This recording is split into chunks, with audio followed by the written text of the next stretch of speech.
has got interest rate borrowed from the bank at 2%, and is coming, exporting chicken to Ghana, where the farmer has got all these problems. So the effect, of course, will be that the chicken in Ghana will sell cheaper unless we are able to say impose a tariff on the European chicken. Now, removing tariffs on the imported chicken, and in Ghana, for instance, not only in Ghana, Cameroon, everywhere, the poultry industry has been devastated completely, especially because cheaper European chicken has come to our country. The poultry farmers give an example. In Ghana, they compare the cost of production of chicken in Brazil, in Ghana, in Europe, in US. The cost of production was quite around $1.20, all around.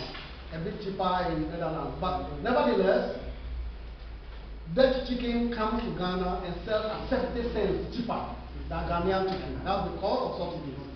And at the moment, we had a 20% tariff on the chicken. Now, if we remove it completely, you can imagine what will happen. So this is the first problem.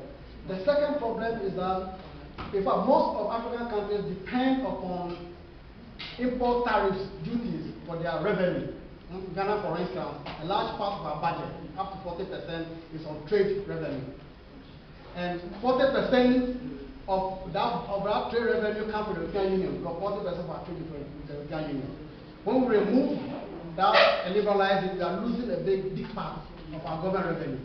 In fact, in 2006, the amount of money that we got from trade taxation in Ghana was more than everything combined with GDP, aid, everything that we had in that year. Okay, so if we remove it, then basically we have removed revenue that will go into hospitals, into education, things like that.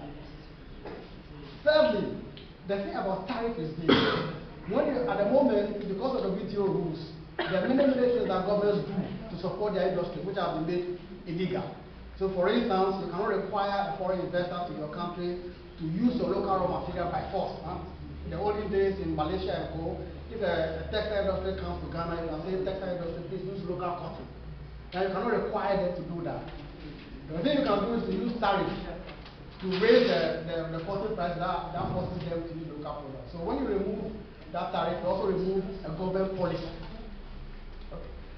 Finally, there's the question of regional integration that we mentioned at the beginning. The European Union, when we told them, in fact, when they started this thing, they call it Regional Economic Partnership Agreement, they said, with RIPA. We said, what do you mean Regional Economic Partnership Agreement? You go to destroy it, then they remove the regional, made it IPA. And then they came back and said, no, I mean, the thing will be regional. So what we want you to do is to make sure that these negotiations has to be regional. The European Union will negotiate only with regional configurations, right? In fact, the European Union went ahead and created new configurations when they didn't exist.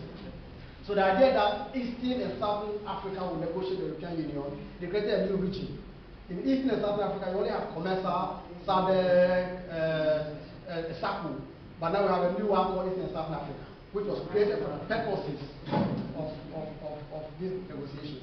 But of course, as you know now, because the European Union was not getting its way, it began to negotiate and make deals only with individual countries, or break the bridges into two, have different things. So that in fact it has complicated the integration processes.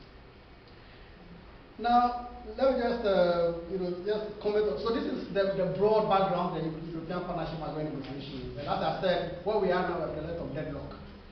We have the deadlock for a simple reason that even though the negotiations started by saying that many good things will come to Africa, as the negotiations continued, it became clearer and clearer that this will not happen. It's also important to recognize